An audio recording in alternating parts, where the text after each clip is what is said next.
মাংস নেবা না কেন?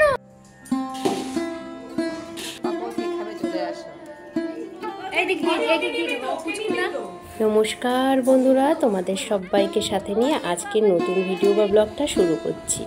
আর যারা নতুন বন্ধুরা আজকে আমার চ্যানেলে প্রথম আসছো, তারা প্লিজ আমার চ্যানেলটাকে সাবস্ক্রাইব করে নিয়ে আমার পাশে থেকো। আজকে হলো আমার ছেলের জন্মদিন। সেই জন্মদিন উপলক্ষে সকাল থেকে রাত পর্যন্ত কি কি আয়োজন করা হয়েছিল, কি কি রান্না করা হয়েছিল, কারা কারা এসেছিল, পুরোটাই তোমাদেরকে একটি ভিডিওর মাধ্যমে শেয়ার করলাম। তো বন্ধুরা, তোমরা আমার পাশে থেকো, সাপোর্ট করো। সকাল থেকেই রান্না তোড়জোড় শুরু করে দিয়েছিলাম, যেহেতু আর কেউ নেই। আর মা এসেছিল আগের দিন, আমরা বড় মার মন্দিরে নৈহাটিতে যাব বলে একটু প্রবলেম হওয়াতে বড় মার মন্দিরে আর যাওয়া হয়নি। তা মা ছিল বলে সকাল থেকে অনেকটা কাজে হেল্প হয়ে গেছে। মা অনেকটাই হেল্প করে দিয়েছে আমাকে। মা হলো সবজিগুলো কাটছিল যেগুলো প্রয়োজন, আর আমিও ওইদিকে করছিলাম। দুজনে মিলে কিছুটা অনেকটা কাজই করে নিয়েছিলাম। এই দেখো আমাদের করা হয়ে গেছে, কাটা হয়ে গেছে, মা কেটে দিয়েছে সব। আর মাংসটা আমি পরিষ্কার করে ধুয়ে নিয়েছি, আলু কেটে দিয়েছে। আর ওইদিকে জানো তো আজকের মেনু ছিল ফ্রাইড রাইস, চিকেনের একটা রেসিপি, সেটা একটু অন্যরকমভাবে। আর ছিল চাটনি, পাঁপড়, মিষ্টি। তা এগুলো যাই হোক, করতে গেলে তো একটু সময় সাপেক্ষ লাগেই, আর সেগুলোই করছি সকাল থেকে। এই যে কাজু কিশমিশটা কেটে ভালো করে পরিষ্কার করে ধুয়ে নিয়েছি। আর এদিকে টমেটোটা সেদ্ধ হয়ে গেছে, কাজু কিশমিশ সেটার মধ্যে দিয়ে দিলাম। আর এদিকে মানে আলুটাকে ভাজা বসিয়েছি অন্য একটা ইয়েতে। আলুটা ভালো করে পরিষ্কার করে মানে ধুয়ে লাল লাল করে ভেজে নিলাম নুন হলুদ মাখিয়ে। আর এইদিকে চাটনিটাও দেখো ফোড়ন দিয়ে দিলাম। আবার কড়াইটা মেজে ঘষে ভালো করে পরিষ্কার করে বড় কড়াইটাতে তেল দিয়ে দিলাম। আর এখানে আমি সাদা তেল দিয়েছি। আর যেসব সবজিগুলো ক্যাপসিকাম, বিম, গাজর, এগুলোকে ভালো করে ভেজে নিচ্ছি। এগুলো তো জানোই ভালো করে ভেজে নিতে হবে, যেগুলো ফ্রাইড রাইসে দেওয়ার জন্য এগুলোকে। আর আমি একটুখানি নুন হলুদ দিয়ে দিয়েছি, যাতে ভাজাটা মোলায়েম করে ভালো করে তাড়াতাড়ি ভাজা হয়। আর পরিষ্কার করে মাংসটা ধুয়ে তাতে নুন হলুদ একটুখানি মাখিয়ে রেখে দিলাম। আর নুন হলুদ মাখিয়ে রেখে দিলে জানোই তো তোমরা, মাংসটা ভালো হয়, ওর মধ্যে নুন হলুদটা ঢোকে। আর এই দিকে দেখো ভাজা হয়ে গেছে,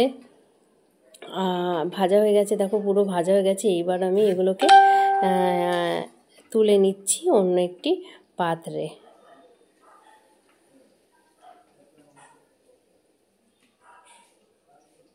মা তুলে নিচ্ছে, তারপরে মা বললো এই আরেকটা কড়াই বসিয়ে দিয়েছি। আর এই দেখো মাংসটা কেমন করে রান্না করছি। আমার ভাই বউ এই রেসিপিটা পাঠিয়েছিল, সে বললো যে এইভাবে দিদিভাই মাংসটা রান্না করো। তো আমি এইভাবে কোনোদিনও করিনি, ভাবলাম এইভাবে মাংসটা রান্না করি, দেখি কেমন লাগে। পেঁয়াজটা ভাজা বসিয়েছি, আর আরেকটা কড়াইতে মাংসগুলো একটু ফ্রাই করে নিচ্ছি। এইদিকে মাংসটা ফ্রাই করছে মা, আর এইদিকে আমি এই পেঁয়াজটা ভাজা করছি। আর পেঁয়াজটা দেখো মাংসটা ফ্রাই করে হালকা হালকা করে নুন হলুদ মাখানোই ছিল, তুলে নিচ্ছে। আর এইদিকে যে পেঁয়াজটা ফ্রাই করছি ওর মধ্যে হলো চাল মগজ, সাদা তিল আর কাজু, এগুলোকে ওই ভাজা পেঁয়াজের মধ্যে দিয়ে দিলাম।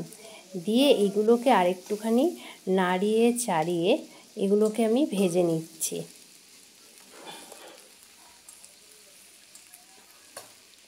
এগুলোকে ভেজে নিয়ে আবার এইদিকে মাংসটা যতটা বাকি ছিল সেই বাকি মাংসগুলো আর একটু করে ভেজে তুলে নিচ্ছে। আর এইদিকে দেখো লাল লাল করে এটা ভেজে নিয়েছি। আর এটা ভাজার পর এইটা কিন্তু মিক্সিতে দিয়ে ভালো করে পেস্ট করে নিতে হবে।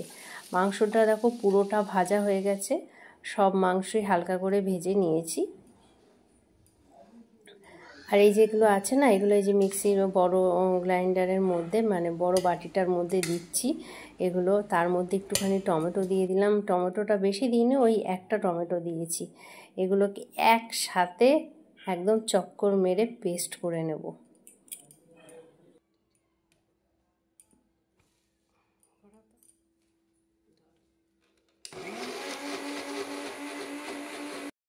দেখো পেস্ট করে নিয়েছি।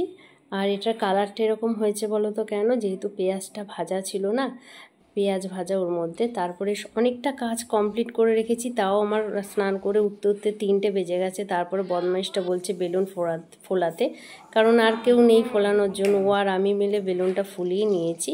তারপর আমার বান্ধবীও চলে এসেছে, আবার সন্ধ্যা হয়েছে। আবার সন্ধ্যাবেলা মানে 6টা থেকে আবার রান্নাঘরে ঢুকে গেছি। এবার মাংস টাংস সব তো ভাজা আছে, মশলা টশলা পুরো করে কমপ্লিট করে রেখে দিয়েছি। এবার সন্ধ্যাবেলা মশলাটাকে মানে আদার্স যে মশলা আছে, আদা রসুন জিরে টিরে সেগুলো পেস্ট করে ভালো করে ভেজে যে ভাজা মাংসটা আছে সেই ভাজা মাংসটা এর মধ্যে দিয়ে দিলাম। দিয়ে এইবার মশলা মানে মাংসটাকে কষাতে হবে। আর যেহেতু মাংসটা ভাজা রয়েছে না, এর থেকে কোনো জল বেরাবে না, তার জন্য হালকা আঁচে ভালো করে কষিয়ে নিচ্ছি। আর এইদিকে উনুনটা আছে, তোমরা দেখেছো।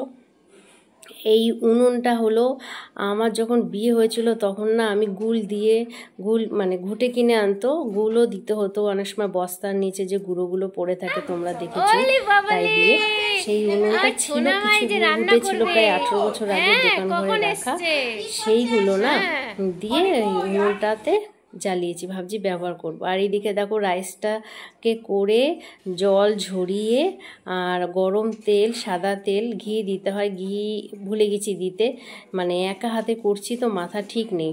আমি সাদা তেল গরম করে গামলাটার মধ্যে ভালো করে মাখিয়ে নিলাম।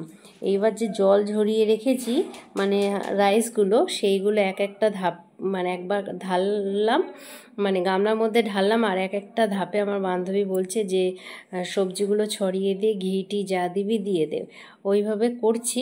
আমি জানি ও মানে আমায় বললো, আমি পুরোটা ভাবছিলাম কি বড় গামলা সব রাইসগুলো একসাথে দিয়ে তারপর সবজিগুলো দিয়ে লাস্টে মিলিয়ে দেবো নাড়িয়ে চাড়িয়ে। তা ওই বুদ্ধিটা ভালো দিয়েছে, মানে পুরো একসাথে দিয়ে হলে হয়তো ভালোভাবে নাও মিশতে পারে। এক একটা ধাপে দিয়েছি এক একটা, এরপরে আমি একটু নাড়াবো, বা দেওয়ার সময় ভালো হবে, সুবিধা হবে, সবটার মধ্যেই মিশে থাকবে। তো এইভাবে রাইসটা করে নিয়েছি। আর ওইদিকে আমার মাংসটা করাও হয়ে গেছে।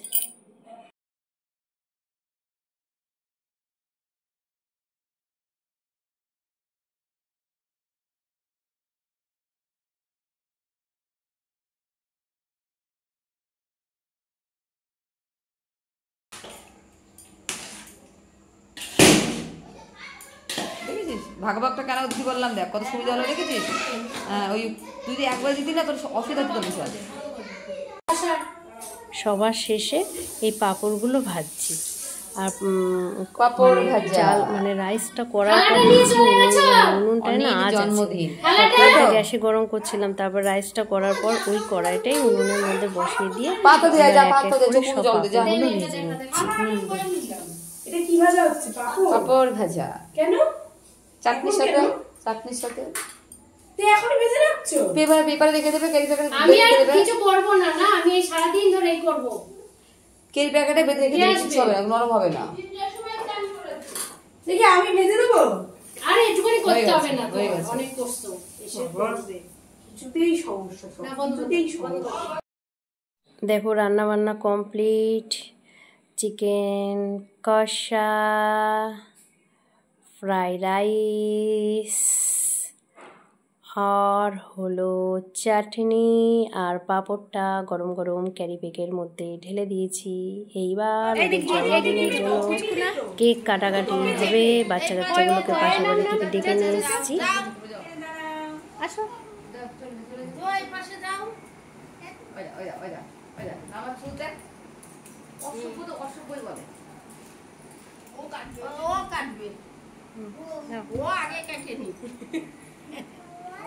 তোর জন্মদিন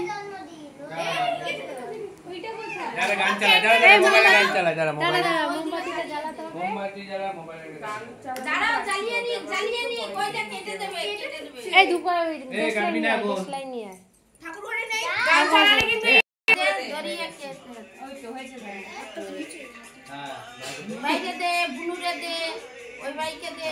হ্যাঁ আসো, চলে আসো।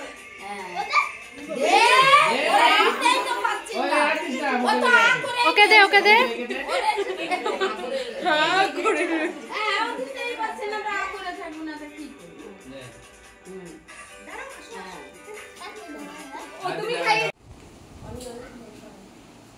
গোসলে ঘুরে গেছে এই অনেক তুই ঘেমে গেছিস, তুই ঠান্ডা থাকিস না মোটেও।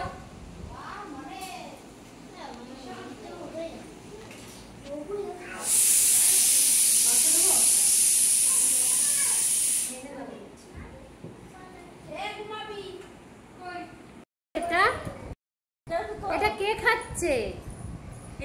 কি লাগবে আর কি লাগবে তোমার? মাংস নেবা না? কেন? পাপড় নেবা না? পাপড় নেবা? আচ্ছা হ্যাঁ